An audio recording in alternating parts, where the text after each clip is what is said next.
Kita angkat kembali pertanyaan berikutnya. Nama Al-Fakir adalah pecinta Rasulullah dari Singapura, Masya Allah. Pecinta Rasulullah dari Pecinta Singapura. Rasulullah dari Singapura. Masya Allah. Ana mau nasihat ya Habib, jika kita masuk, Ana mau nasihat ya Habib, jika kita masuk rumah, jika kita masuk rumah baru, apa yang harus kami buat sebaik-baiknya bisa ke Ana untuk buat maulid dahulu atau macam mana katanya Habib? Alhamdulillah. Pertama, Anda buat rumah ini pasang niat dulu. Nah, Pasang niat, ya. Di antara niat yang bagus adalah untuk melindungi keluarga, ya, untuk menghormati mereka, menjaga mereka. Kemudian Anda pasang niat untuk menghormat tamu, maka siapkan tempat itu untuk tamu, adalah.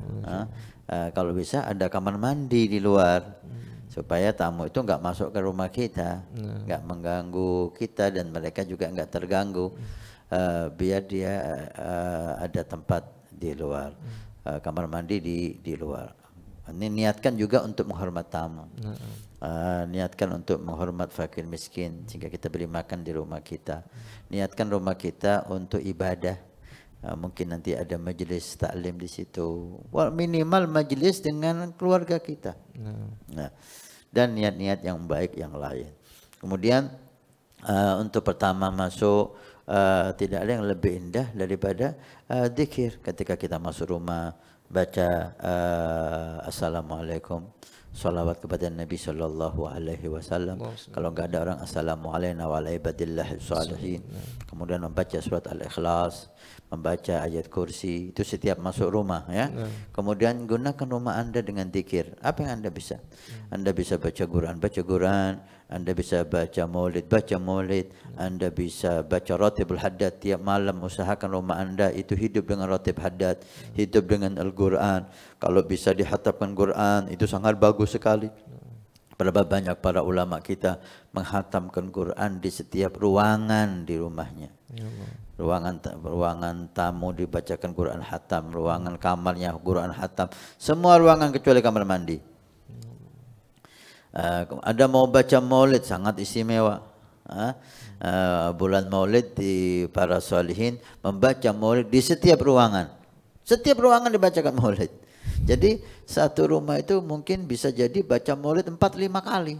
Ruang tamu, ruang di kamar, ruang tengah, setiap ruangan dibacakan maulid kecuali kamar mandi.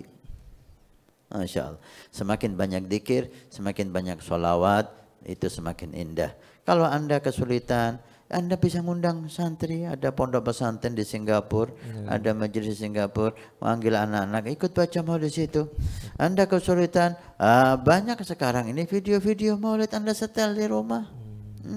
Anda ngikutin live dari Habib Omar malam Jumat, atau live dari TV Al-Wafa Tari malam Jumat, ada maulid habis maghrib Habib Jamal Ba'agil, kemudian maulid di Pondok Nurul Iman, kemudian maulid di tempat Habib Jindan, ada 3 kali sampai 4 kali maulid di TV Al-Wafa Tari setiap malam Jumat. Biasakan di rumah Anda hidup zikir. Dan sebagian menghimbau untuk membaca burdah, karena burdah itu sangat berkah sekali. Ala kulli hal, kita ucapkan barakah untuk pencinta Rasulullah dari Singapura atas rumah barunya. Mudah-mudahan Allah jadikan rumah Anda rumah yang penuh cahaya Nabi. Amin. Yang masuk ke dalam rumah itu mendapat cahaya Nabi. Amin. Dan tidak keluar dari rumah itu kecuali keberkahan dan cahaya Nabi. Amin. Dan mudah-mudahan kita bisa ditakdir bersilaturahmi ke rumahnya, insyaallah. Amin ya rabbal alamin. Masyaallah.